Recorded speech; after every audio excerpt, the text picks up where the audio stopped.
Good evening, Prof. Today we shall have a short discussion on biofeedback for anorectal disorders.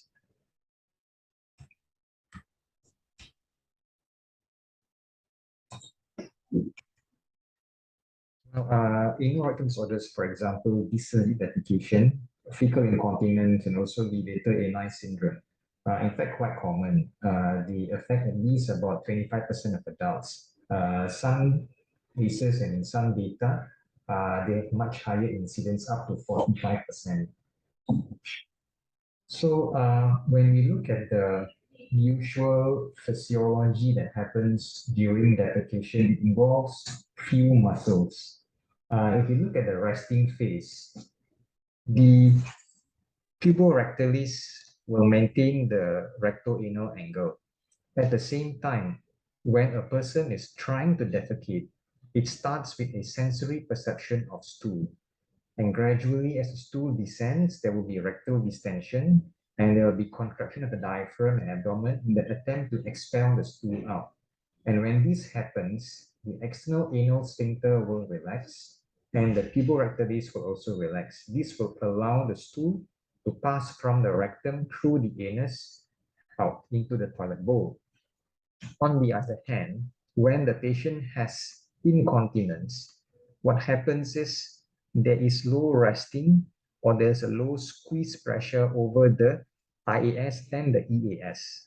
At the same time, there's also weakness of the puborectalis. They may also have altered rectal or anal sensation, and gradually this will lead to stool seeping out through the anus. On the other hand, in dyssynergic defecation, what happens is some patients tend to have a prolonged colonic transit time, and there will be a discoordination between the abdominal muscles, recto-anal muscles, and also the pelvic floor muscles. Most patients, in fact, they tend to have rectal hyposensitivity, and when the patient strains to defecate, there will be a paradoxical increase in the sphincter pressure, and this will lead to an inadequate abdominal rectal propulsive forces. Therefore, the patient will strain, however, the external anal sphincter doesn't seem to relax, and the patient struggles to defecate. So this is in fact another pictogram on how a normal defecation looks like, where there will be a relaxation of the external internal anal sphincter, allowing the stool to pass out. In fecal incontinence, there is laxity of the sphincters, the stool will just seep out, and in dyssynergia, the sphincter goes into spasm, and the stool is unable to pass out. With regards to position and defecation, it's quite important to note that the squatting position is the most ideal position for defecation, because when a person squats, the recto-anal angle straightens, and this allows easy passage of stool out. In the sitting position, the angle remains to be slightly acute. Therefore, the stool takes a much more difficult course to be expelled out. So, in fact, biofeedback therapy has a few indications. One of the important indications is for dyssynergia. In dyssynergia, what happens is there is a neuromuscular dysfunction of the defecation unit, leading to difficult defecation. And in fact, in dyssynergia, it's among the most commonest form of disorders. Up to 40% of patients or individuals tend to have it. It's an acquired disorder. So what happens in dyssynergia, as what we discussed earlier, there will be a paradoxical anal contraction and incomplete relaxation, inadequate push effort. At the same time, they will also have rectal hyposensitivity. So with regards to dyssynergia, if a patient is confirmed of having dyssynergia, therefore we can let them go through the course of biofeedback therapy. On the other hand, the contraindications for biofeedback include patients who have severe neurological disorder, if they are unable to sit on a commode, if they are intellectually impaired, or even if they have visual impairment. So in this scenario, biofeedback acts as an operant conditioning, where we sort of like reset their defecating process. This goes according to the principle where any behavior can, or when reinforced repeatedly, can be relearned and be perfected. So the aim is to correct the dyssynergia or the incoordination, and also to allow normal evacuation of stools by retraining them and gradually to improve the sensation of the rectum. So this is, for example, on the paper. Before biofeedback, over here, the anal sphincter doesn't even relax. In fact, there is paradoxical contraction. And after a series of biofeedback therapy, the anal sphincter is able to relax very well. So in fact, there are a few steps for biofeedback patients with dyssynergia. First and foremost is to correct the dyssynergia and to improve the rectal-anal coordination. And in order to do that, what the patients do is basically abdominal push with relaxation of the pelvic floor, and the patient will sit in a commode with EMG inside. And first and foremost, we need to correct the patient's sitting posture and teach them how to breathe properly. And we ask them to bear down about 10 to 15 times. And after that, we repeat the bearing down with the balloon inflated for about 50 to 60 minutes. This is to create stooling sensation. After this, the patient performs themselves, and you can see the response in the monitor. And what happens is we try to facilitate a simulated dedication training. We teach the subject to expel at least about 50 mils of balloon filled either water or air. And then patient is sitting in a commode, and there will be a gentle traction in order to supplement the patient's push effort. That in fact involves a motor component. With regards to sensory training, the aim is mainly to improve the threshold for rectal sensation. In other words, to create better awareness in patients with rectal hyposensitivity. So one of the concepts that was suggested in the guidelines, there will be intermittent inflation of the balloon in the rectum. So what our aim is to try to teach the patient to focus and perceive a lower volume of balloon distension, but with the same intensity as what we will experience with a higher volume. So when we do this repeatedly, we can reprogram or reset the patient's sensation into a new sensory threshold. So usually we do biofeedback for about at least 2 weeks once. Each session lasts for 1 hour. In total, 4 to 6 training sessions. Intermittently, we will have so-called revision session or sessions meant to reinforce what they have learned. And once the patient goes back, they should practice what they have done at home, including diaphragmatic breathing and toilet training, attempt to defecate with a proper breathing technique for at least 50 minutes, 2 to 3 times per day. We stop all this training when the patient is able to consistently coordinate a pattern of defecation with proper anal relaxation, and their defecation habits has improved. In fact, there are several methods available. One would be a solid state manometry system. The others would be a catheter with microballoons or perfusion pods. The advantage of this system is it can display both rectal and also the anal pressure. And training of rectal propulsive forces and anal relaxation and sensation all can be done together with this probe. On the other hand, the anal EMG probe provides only the motor or the muscular function of the training process. It does not have sensory training. There is like some devices available where patients can do biofeedback at home.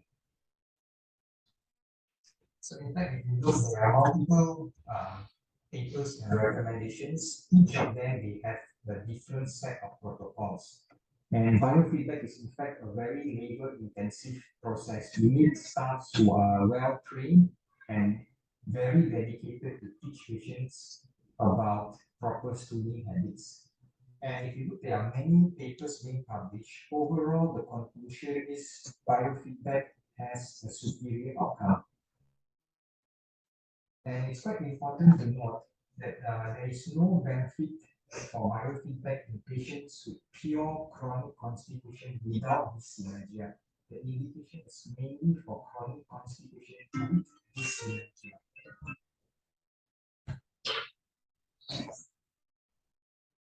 So moving on, biofeedback therapy for fecal incontinence. So over here, the indications would be for patients with fecal incontinence who have not responded to conservative therapy, for example, anti-diarrheas and also fiber. And it's very important that patient has to be motivated to go through this training program. And again, the contraindications include neurological disorders, for example, spinal cord injury, severe internal renal sphincter injuries, dementia, those with developmental delay, kids who are below 8 years old, and also those who are having visual impairment. So the goals in fecal incontinence include to improve the strength and coordination of the pelvic floor muscles, also to improve the ability to sense even a small amount of volume of distension. At the same time, to improve the ability to tolerate larger rectal distension without experiencing incontinence. And again, the steps in fecal incontinence for biofeedback is, and first and foremost, you try to ask the patient to isolate of the sensation between renal sphincter and the pivorectalis muscle. And after this, you teach them to perform Kegel's exercise in the sitting or the lying position with a throat inside too.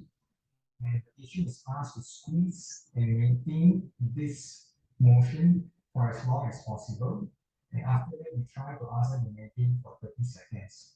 Very important to tell the patient not to use abdominal muscles or the gluteal muscles for voluntary squeezing. They should mainly use the pelvic floor muscles. And after a few sessions, we ask them to perform without the visual feedback that appears on the monitor. And before that, very important to ask them to practice at home. And when the patient has able or has reduced amount of incontinence episodes, then you can consider to discontinue this training program. Again, this now was on the motor component, now it's on the sensory component. So what happens in the sensory part is that a series of progressively smaller balloons are inflated, starting with a volume where the patient has the urge to defecate. And then we try to reduce it by 5 to 10 minutes. And eventually we ask the patient to focus at the new volume that the patient has the sensation. So it's very important because sensory training will allow the patient to reset themselves towards the new sensation and gradually they will have deeper confidence. And another part of fecal incontinence training is urge persistence training. Here we will need to teach the patient on how to use relaxation as a coping mechanism in order for them to tolerate larger amount of belly inflation. So for example, when the patient is at home, we ask them to relax and try to go against the sensation of making them to run to the toilet when they feel the urge. We should tell them walk, don't run. And again, the duration is almost the same, and the devices will be almost similar. Manometric systems, EMG probe, or home training devices. And this is in fact the diagram which that shows what happens with, before biofeedback and post biofeedback. Outcome, as usual, biofeedback is more superior compared to all other forms of therapy. So moving on towards Levator-Ani syndrome, the protocol for Levator-Ani syndrome is almost the same as for dyssynergia. So Levator-Ani syndrome is in fact a chronic or recurrent condition where the patient experiences pain over the anorectal region, usually lasting for about 20 minutes, and there will be no form of structural or systemic diseases. This in fact forms part of the painful anorectal disorders. This is in fact the criteria to diagnose Levator-Ani syndrome. And for SRUS, the protocol again is almost similar for dyssynergia. So SRUS is a condition where the patient has multiple ulcers over the rectum, and they have quite a very specific histological change that would characterize SRUS. Usually, patients with SRUS tend to have excessive straining, anal vegetation, they tend to have PRV, and also passing out mucus per rectum. And in fact, two-thirds of them tend to have concomitant dyssynergia. So in patients with SRUS, the indication of biofeedback include endoscopically and histologically proven SRUS, and if they are not responding to behavioral methods, including laxatives, topical therapies, and they have persistent excessive straining, definitely they will warrant a biofeedback. So this is in fact from a paper from Korea, when the patient has dyssynergia versus fecal incontinence, they have few phases. Phase one is to assess and educate the patient, where we assess the manometry and transit studies. We carefully choose the suitable patients, and then we train and educate them. Phase two is in fact during the active exercise or the intensive training phase. So the different diagnoses will have the different steps in the training program. And finally, in phase three, it's the weaning and reinforcement phase, where the patient comes at a later on time. For example, 6 weeks to at least 3 months later, more for a revision kind of course to reinforce what they have learned. This in fact is another suggestion of steps in biofeedback based on specific indications. So patients with, for example, dyssynergia, they will have a specific step to perform as part of the protocol for biofeedback. So different diagnoses tend to have a different. There's no standard or universal protocol of biofeedback. So different centers tend to have a different protocol, but as long as the patient has good response, that's the most important outcome. So again, the challenge of biofeedback includes there's no universal or a standard protocol and very labor intensive. The staffs need to be very well trained, committed, and dedicated. At the same time, patient also needs lots of motivation and commitment. So in summary, biofeedback is recommended for short-term and long-term treatment of constipation with dyssynergia. It's also recommended for fecal incontinence. It may be useful in the short-term treatment for Levator-Ani syndrome and SRUS, and the evidence does not support the use of biofeedback for the treatment of childhood constipation. Thank you.